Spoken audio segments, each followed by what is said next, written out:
7 years earlier, I stood among the grapevines of our family's oldest vineyard, watching the sunrise paint the valley in shades of gold. At 23, fresh out of business school with honors, I should have been celebrating.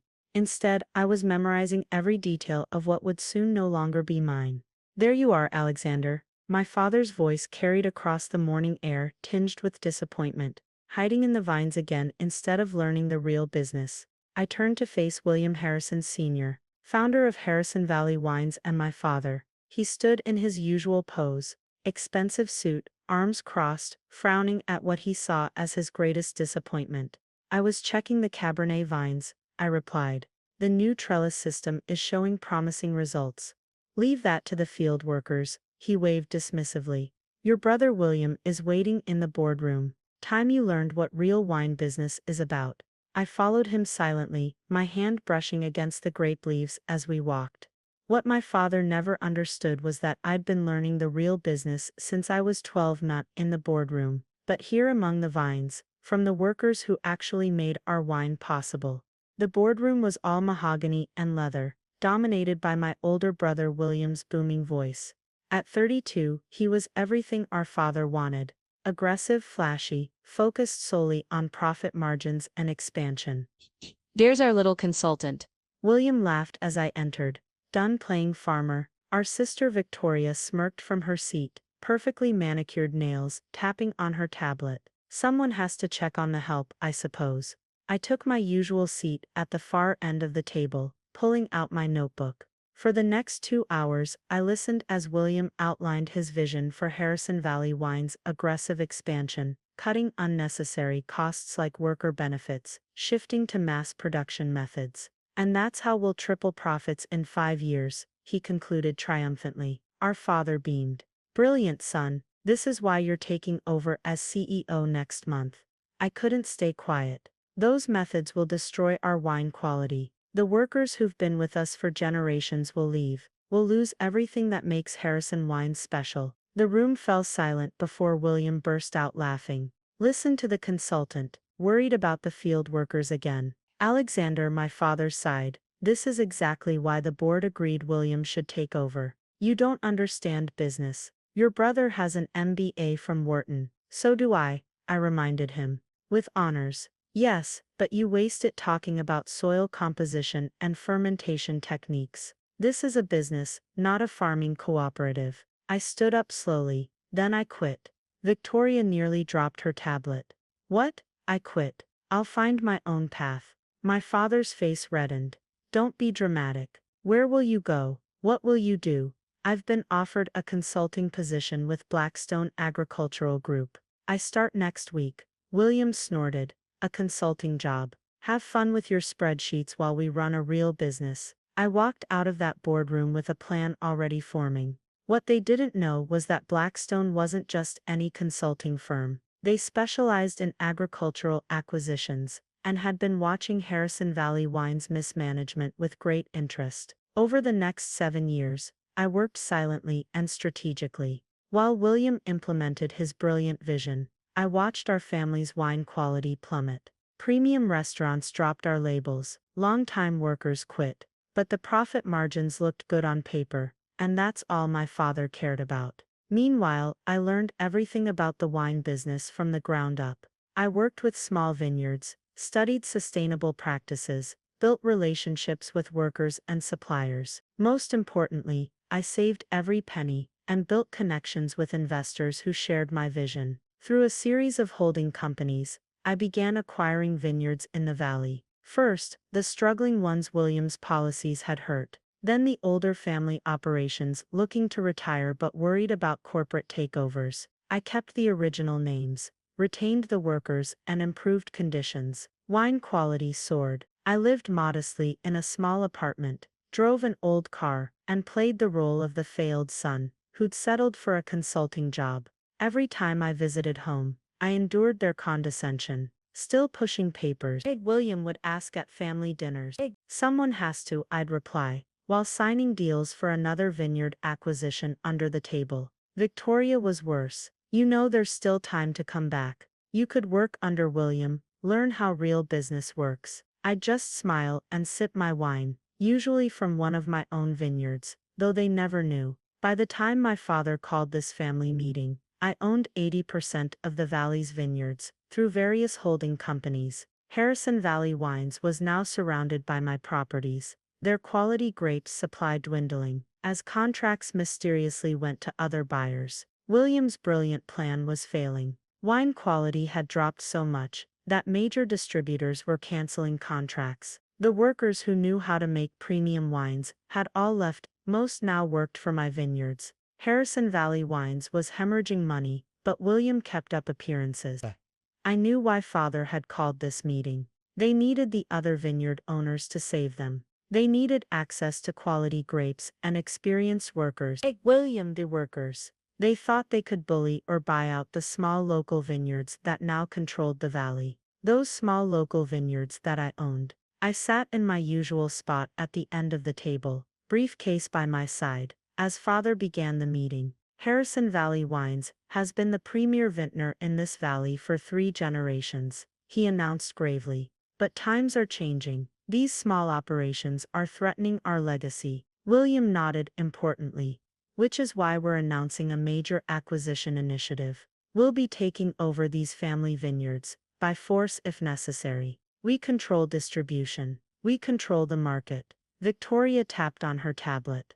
I've already drafted the letters to inform them. Accept our offers, or we'll crush them. And this, father smiled, is why William will now take complete control of all Harrison wine operations. Alexander, you can keep your consulting job, of course. Someone needs to manage the paperwork once we acquire these properties. They all laughed. I opened my briefcase. Actually, I said quietly, I have some letters of my own. The thick folder landed on the table with a satisfying thud. What's this? William frowned, reaching for it. Ownership documents, I replied. For every vineyard in the valley you plan to acquire, plus contracts with every major wine distributor in the country. Father's face reddened. What are you talking about?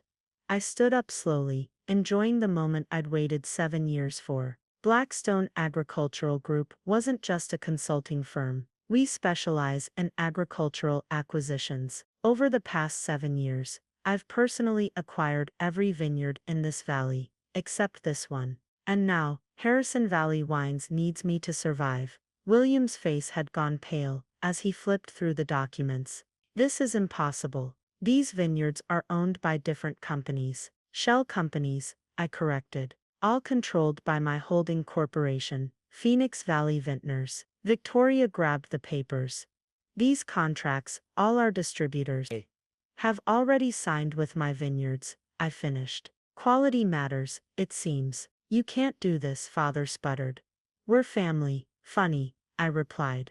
That didn't matter when you were planning to destroy other families' vineyards. The same families who taught me everything about wine, while you sat in this boardroom. I walked to the window, looking out over the valley I now owned.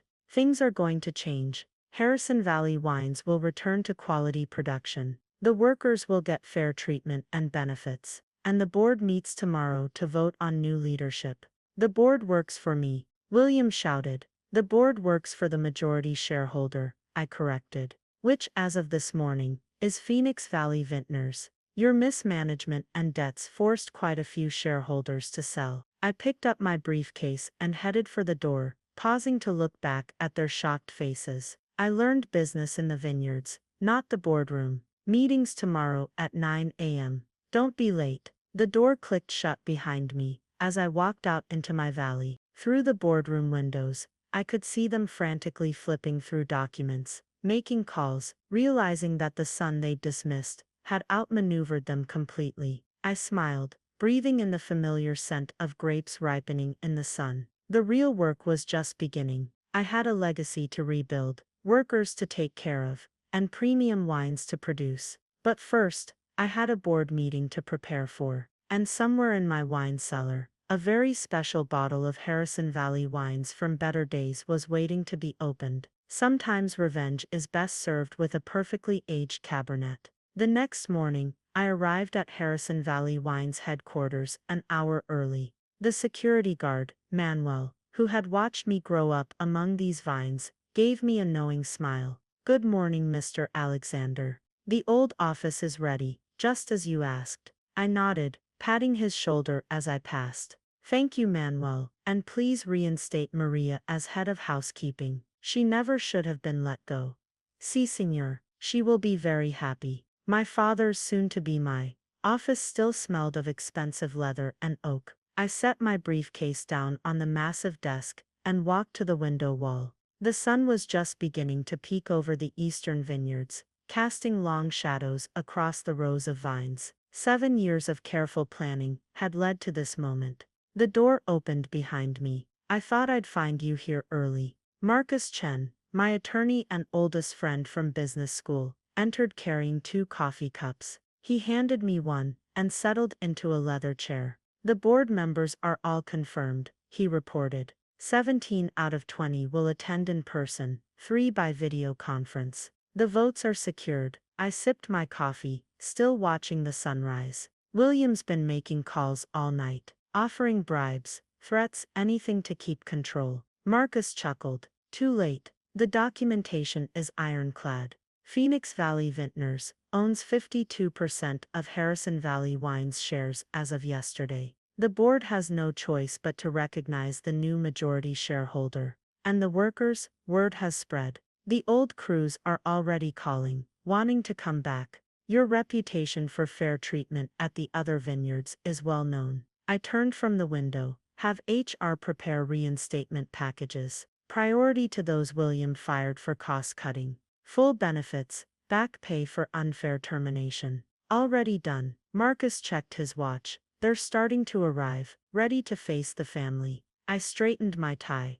Been ready for 7 years. The Harrison Valley Wines boardroom was tense when I entered at exactly 9 a.m. William sat in our father's usual chair, face flushed with anger. Victoria perched beside him, tapping furiously on her phone. Our father stood by the window, shoulders rigid. The board members, mostly old family friends and business partners, looked uncomfortable. They'd watched William's mismanagement damage a century-old wine legacy, but had been powerless to stop it, until now. Good morning, I said calmly, taking my seat at the opposite end of the table. Marcus sat beside me, opening his laptop. William leaned forward. This is ridiculous. You can't just walk in and take over. We'll fight this in court. Marcus spoke up. All acquisitions were legal and properly documented. Phoenix Valley Vintners' purchase of Harrison Valley Wine's shares followed all SEC regulations. Mr. Alexander, Harrison now controls 52% of voting shares. This is betrayal. Victoria snapped. Your own family. I met her gaze steadily. Like betraying the workers who built this company. The families who trusted us to maintain quality and tradition. Business requires tough decisions, William argued. Our profit margins have dropped 60% in real terms, I interrupted, nodding to Marcus. He distributed folders to each board member. These reports show the true state of Harrison Valley Wines under current management. Declining quality, lost contracts, exodus of skilled workers, and devalued brand reputation. The board members began reading, their expressions growing grave. William's face reddened further as whispers filled the room. Page 3 shows our market position 7 years ago, I continued. Page 4 shows it today. Page 5 projects total collapse within 2 years if current practices continue. These numbers, Mr. Patterson, our oldest board member, looked up sharply. William, you reported completely different figures last quarter. Creative accounting, Marcus explained. We've highlighted the discrepancies in Appendix B. My father finally turned from the window. What do you want, Alexander? What I've always wanted. To restore Harrison Valley Wines to its rightful place. Quality over quantity. Respect for workers and traditions. A legacy worth preserving. I stood, addressing the board.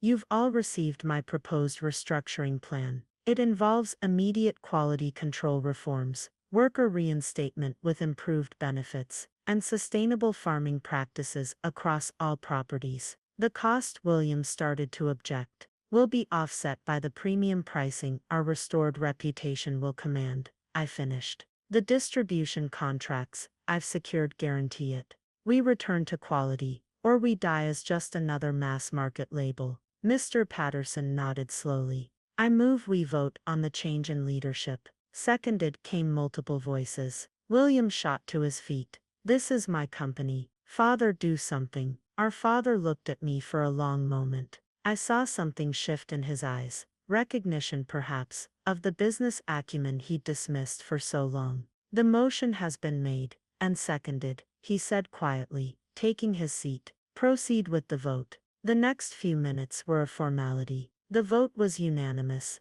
even from the video conference participants. William stormed out before it was finished, Victoria hurrying after him. Congratulations, Mr. Chairman, Mr. Patterson said, extending his hand. Welcome home. The board filed out, leaving me alone with our father. He stood slowly, looking older than I'd ever seen him. You learned the business from the ground up, he said finally. While we sat in this room making charts and projections, you were out there learning what really mattered. Yes, the workers trust you. The other vintners respect you. He managed a small smile. You're a better businessman than I ever was. I had a good foundation, I replied, before we lost sight of what mattered. He nodded, moving toward the door. Fix what we broke, son. Bring back the Harrison name we used to be proud of. That's the plan. Will you help? He paused. You're the chairman now. But if you need advice about the old ways, the things we did right in the beginning, I'll be around. After he left, I sat in the chairman's seat, feeling its weight. Marcus returned with more coffee and a stack of papers requiring immediate attention. The prodigal son returns in triumph, he observed. Want me to start the paperwork to remove William and Victoria from their positions? I shook my head. No, let them stay if they want to learn. Real business this time, starting in the vineyards, like I did, and if they refuse, then they can sell their shares and go. This isn't about revenge, it's about restoration. Marcus nodded, understanding. Speaking of restoration, Maria's already back as head of housekeeping, word spreading fast. The old crew chiefs are gathering at the main vineyard. I stood straightening my jacket. Then that's where I need to be. The boardroom can wait. First day as chairman should be spent with the people who actually make our wines great. Just like old times. Marcus smiled. Better than old times, I replied, heading for the door. Now we do it right. The morning sun was high now, warming the valley. As I drove toward the main vineyard, I passed William's Ferrari parked haphazardly by the gate. He stood among the vines, looking lost still in his expensive suit. I pulled over. Want to learn about real wine business? I'm heading to meet the crew chiefs. He stared at me for a long moment, pride warring with reality. Finally his shoulders slumped slightly. I never understood what you saw out here. Come find out. Start over. Do it right this time. Another long pause. Then he nodded. Just once. Lead the way, Chairman. Together we walked into the vineyard, toward the gathered workers who represented our true legacy. It was time to rebuild, one vine at a time. 3 months after the board meeting, I sat in my office reviewing the first quarter results under new management. The early numbers were promising, but we had a long road ahead. A knock at the door interrupted my thoughts. Come in. Victoria entered, looking different from her usual polished self. She wore practical clothes and her hands showed signs of actual work. The soil analysis reports you wanted, she said, placing a folder on my desk. The eastern slopes show better mineral content than we thought. I raised an eyebrow. You did these yourself? Carlos taught me. She shrugged. Turns out soil chemistry is more interesting than social media management. The past 3 months had brought unexpected changes. After William's decision to learn the business properly, Victoria had surprised everyone by asking to join the vineyard management program. Now, the sister who once mocked my dirt obsession was becoming our best soil analyst. How's William doing with the workers? I asked, scanning the detailed reports. Better. He actually listened to Miguel's suggestions about the new irrigation system, though he still overdresses for field work. I smiled. Some things change slowly. A commotion outside drew our attention. Through the window we could see our father's car arriving, followed by several unfamiliar vehicles. The Japanese delegation, Victoria reminded me. The potential distribution deal for Asia. I nodded. standing. Let's see if William's diplomatic skills have improved since he stopped trying to bully everyone. We headed to the main tasting room where William was already greeting our guests. He traded his aggressive sales pitch for a more respectful approach, and it showed in the visitors' relaxed demeanor. Alexander, our father called, making introductions. Mr. Tanaka's team has toured 3 vineyards today. They're quite impressed with the regenerative farming methods. Mr. Tanaka, a distinguished man in his 60s, bowed slightly. Most impressive is the harmony between modern techniques and traditional respect for the land. Your workers speak of the vineyards with pride. The land and the people are our greatest assets.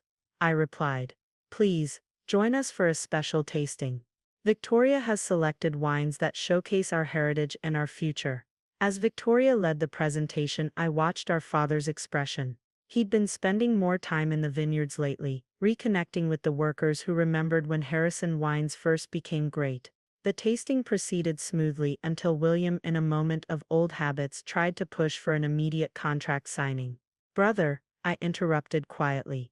Mr. Tanaka hasn't visited the western slopes yet. Perhaps tomorrow morning when the sun shows the terroir to best advantage. William caught himself, nodded. Of course, my apologies for rushing. This enthusiasm, it's different when you truly believe in what you're offering. Mr. Tanaka smiled approvingly. Tomorrow will be perfect. Tonight we would be honored to hear more about your family's journey in winemaking. Over dinner in the vineyard's restored entertaining room, our father surprised everyone by telling stories of his own early days learning from his father. We lost our way, he admitted, swirling his wine thoughtfully. Forgot that great wine is born in the soil and raised by dedicated hands. My youngest son remembered what I forgot. Later that evening, after our guests departed, the family lingered over the remains of a vintage bottle from our grandfather's time. The Tanaka deal will open huge markets, William mused.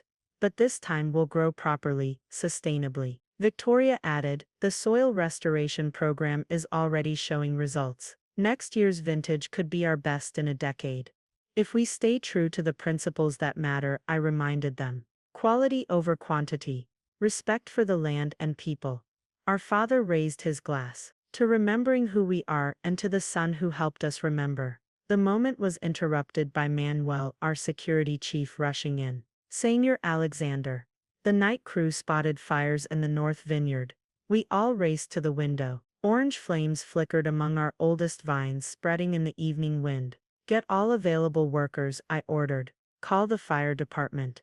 William, already coordinating with the other vineyard crews, he answered, phone to his ear. Victoria checked the irrigation systems. We might be able to use them to help control the spread. She was gone before I finished speaking. Our father grabbed my arm.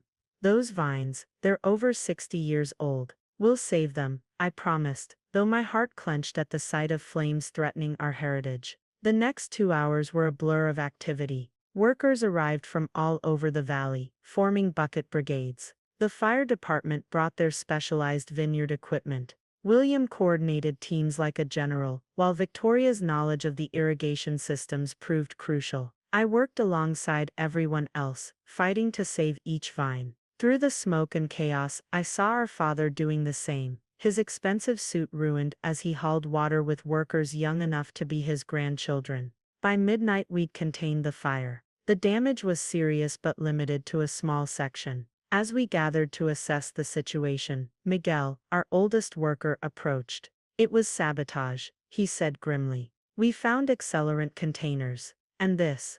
He handed me a crumpled note. Accept the buyout offer or lose everything. I read aloud. Signed, a concerned competitor. William's face darkened. Fuller Wines, they tried to buy us last month. They thought we were still weak. Victoria added, when we refused their offer, our father straightened his smoke-stained jacket. In the old days we protected each other in this valley. No vintner would dare. We still protect each other, I interrupted. Look around. Every vineyard in the valley had sent workers to help. Equipment from a dozen wineries stood ready. Even now, neighbors were arriving with food and supplies for the cleanup crews. The valley stands together, Miguel nodded. We are stronger than their threats. Dawn found us still working, saving what we could, planning restoration. The Japanese delegation arrived to find owners and workers alike, covered in soot, united in purpose. Mr. Tanaka surveyed the scene, then bowed deeply. Now we see the true spirit of Harrison Valley Wines. We would be honored to partner with such a family. As the sun rose over our damaged but undefeated vineyard, I looked at my family. Tired, dirty, but together in a way we hadn't been in years. William was already sketching restoration plans with the workers. Victoria was cataloging each affected vine for her soil analysis. Our father stood among his old friends from neighboring vineyards, remembering better ways of doing business. The message had backfired. Instead of destroying us, the attack had proven what I'd always known. Wine isn't made in boardrooms or by corporate strategies. It's made by people who love the land and stand together when it matters. We'll replant, I announced, every lost vine, and the new vintage will be called Phoenix.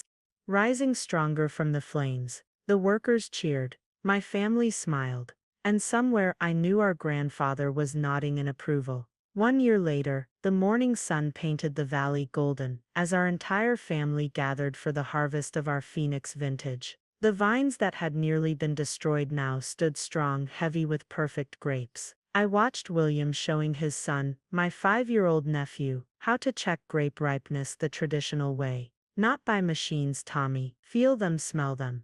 The vine tells you when it's time. Victoria moved among the workers with her tablet, but it wasn't for social media anymore. She'd developed an award-winning system, combining traditional wisdom with modern soil science. Other vineyards were now asking to implement her methods. The lab results are exceptional, she announced, joining me. Best sugar-acid balance we've seen in 15 years. Our father appeared, carrying an old wooden box I recognized from my childhood. I've been saving this, he said, setting it down carefully. Inside lay 6 bottles of Harrison wine from 1962, our grandfather's legendary vintage. The one that had first put our valley on the world wine map. I thought these were all gone, I said softly. I kept them for the right moment. He lifted one gently. Today we'll open one. When we bottle the Phoenix vintage, we'll open another. The rest will wait for future generations to remember this year. The workers gathered as word spread.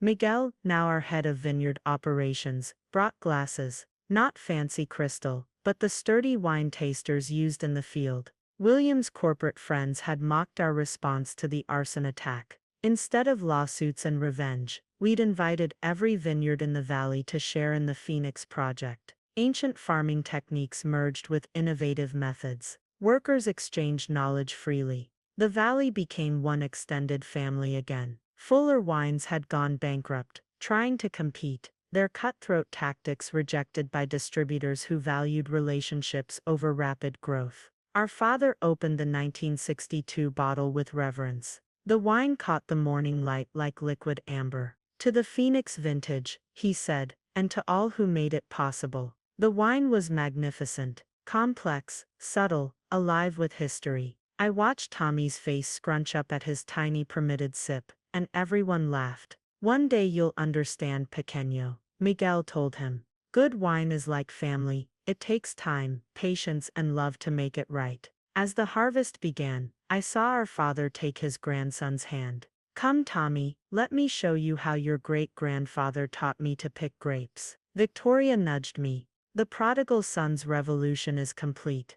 Though I still can't believe you let me keep my job after how I treated you. Family gives second chances, I replied, when they're earned. William joined us, grape juice already staining his formerly pristine cuffs.